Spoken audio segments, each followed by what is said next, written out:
Olli Olli World is a game that's been on my radar for a while now, and since it came to PlayStation Plus not long ago, it has a 7 out of 10 platinum difficulty, so it'll be a decent challenge. Now seems as good a time as any to get the platinum. So first things first, let's start off with step 1, which is to complete the main game. To complete the game, you just need to meet the 5 skate gods scattered across Radlandia to prove you can become the next skate wizard and ascend to Nirvana. We start off by creating our own skater, before jumping into a couple of tutorials where we pick up our first 2 trophies.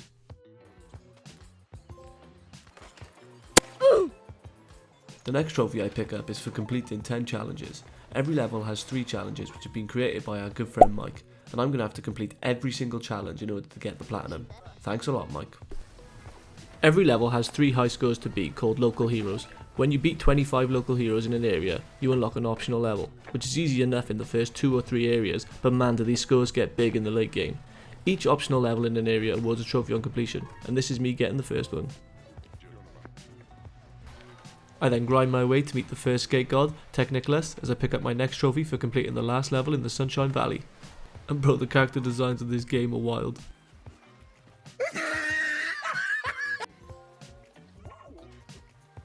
Cloverbrook is our next stop, and it gets even weirder with giant tree people and tall blue frogs, but here we learn how to wall ride, and whilst practicing I pick up a trophy for hitting 600 seconds total airtime.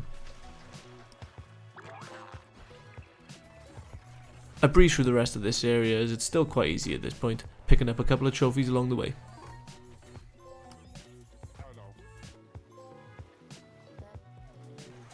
I then hit the biggest wall ride before clearing a couple of fat bees to try and impress the next skate god before picking up our silver trophy for finishing all the levels in Cloverbrook.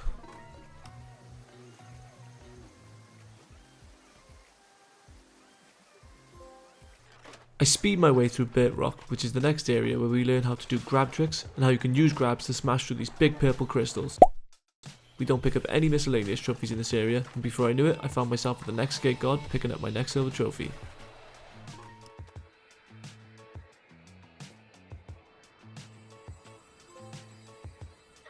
Sketchside is the penultimate area, and one of the first things we are learning to do here is manual. Now, in my opinion, this is where you really start to get an idea of how challenging some trophies in this game are going to be. Now that we've been shown how to grind, perform tricks, grabs, and now that we know how to manual, we can put all of these together to start getting combos. And combos are essential for getting high scores. The longer you keep a combo and the more tricks you pull off, the higher your multiplier. And in a lot of cases, especially in the late game levels, you need to keep a combo going for an entire level in order to even stand a chance at getting a multiplier big enough to help you beat the highest score of some of the local heroes. But I'm getting ahead of myself. Back to finishing the main game. And now that we have all the tools to pull off a combo, we get a trophy for completing a level in a single combo for the first time. I continue making my way through Sketchside, and without even aiming to complete any of my challenges, I managed to get a trophy for completing 50 of them. Oh, I'm coming for you, Mike. Anyway, not long after, we finish Sketchside and pull up on our next skate god for our next trophy.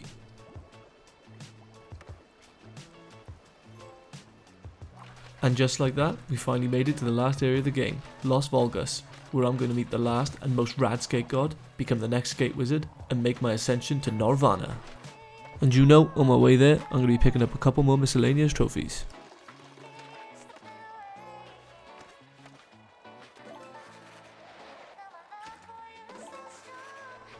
This last level is the final test to prove my skate wizardry.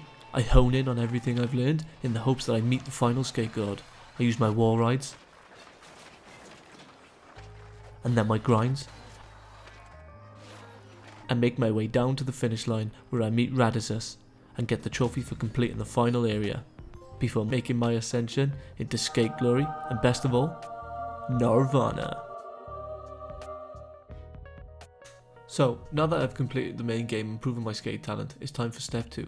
Complete the local hero challenges, complete all side quests, clean up Mike's challenges that we didn't get through our main playthrough, fully complete all masteries, I'll explain what these are when we get there, and to beat all Radis's challenges. But these two kind of go hand in hand as you need to finish one in order to finish the other. While working through the main game, I managed to finish the optional local hero challenge levels in the first 2 areas, but didn't beat enough high scores in Burnt Rock, Sketchside, or Las Volgas to unlock levels there, so this is where I start getting some big combos. If I'm honest, Bit Rock was easy enough to finish, so there's not really much point in me showing you the high scores I got to unlock the final level, but here's the trophy popping. Now, Sketchside and Los Volgas are completely different beasts. Like I said earlier, at this point in the game, to beat the best scores, you pretty much have to combo the entire level. Another thing to keep in mind is that you can only manual 3 times in a row. When you get this symbol above your skater's head, that means you either have to wall ride, grind, or firecracker down some stairs to refresh your manuals. Otherwise, that's the end of your combo. I started knocking out some more high scores through Sketchside and picking up some extra trophies along the way.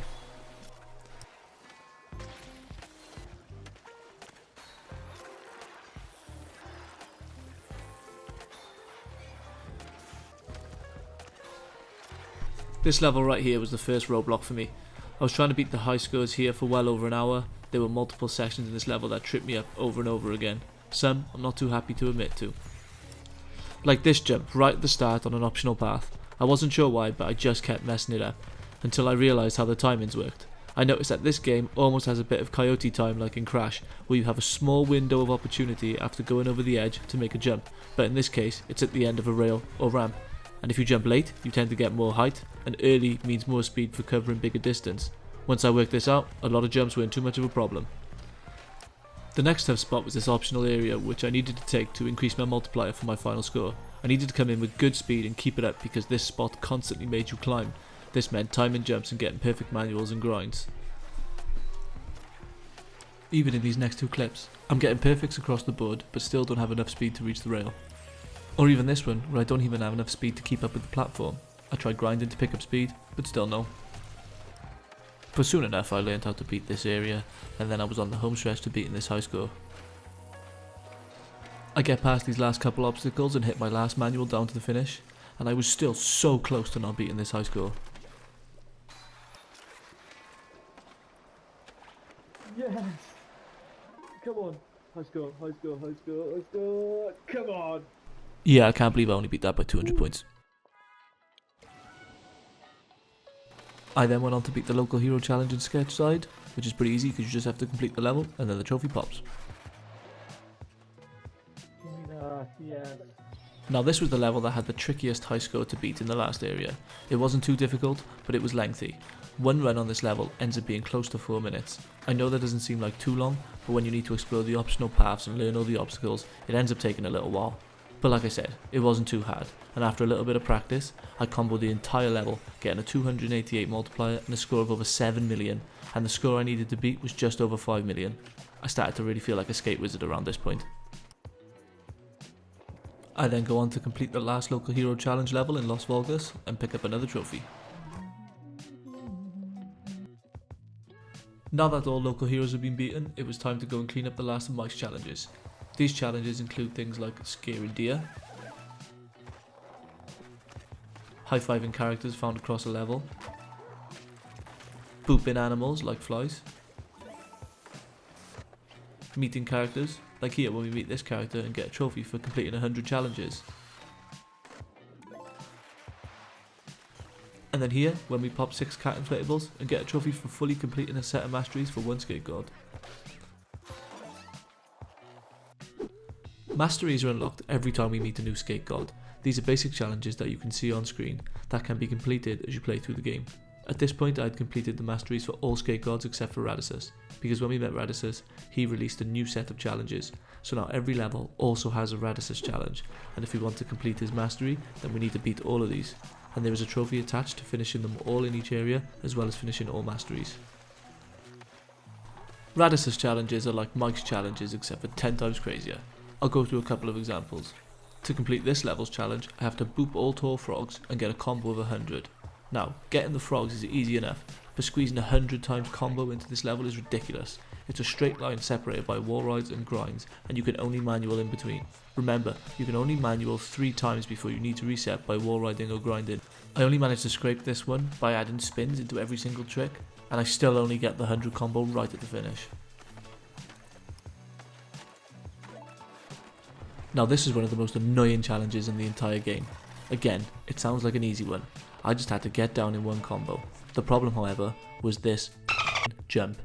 You need to time this jump perfectly so that you can just clip the end of the rail below. If not, you are forced to manual more than 3 times and the combo's done. But this is my successful jump before finishing this challenge.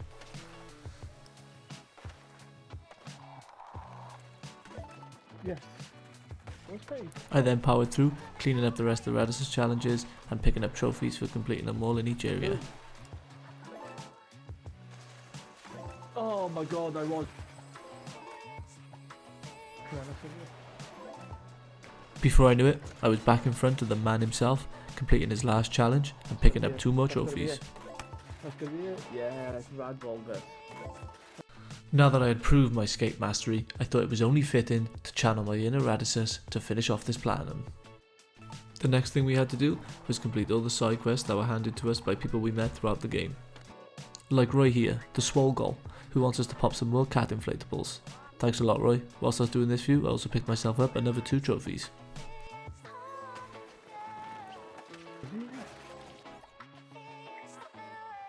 Not long after helping Roy, I finished my last side quest for Sloshtar and pick up another trophy. Now it's time to move on to step 3, multiplayer.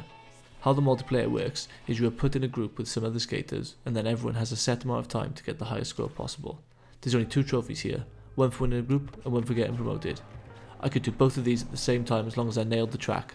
I tried my hand at setting a couple of good high scores, and then when I got a score I was happy with, I decided to try and clean up some miscellaneous trophies whilst I waited for the results. I went away and referred to my Trictionary to try and work out which tricks I'd never done. It was pretty obvious it was these crazy ones. I tested them out and then got a trophy for performing every trick in the game. I decided to make my way back over to the multiplayer to see how we looked in the stand-ins, and to no surprise, my 2 trophies popped.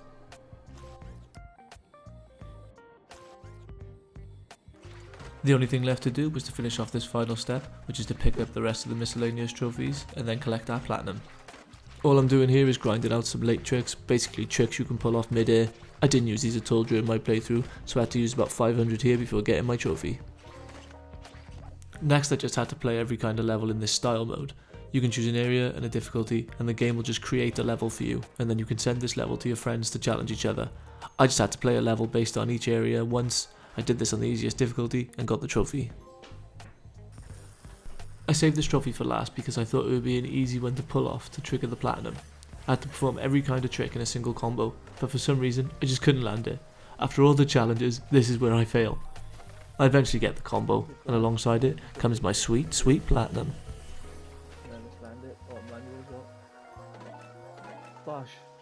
If you're still watching, then thanks for sticking around until I got my platinum. I'm working on my next platinum now, so stay tuned for that. And if there's any way you think I could improve these videos, then let me know. Safe.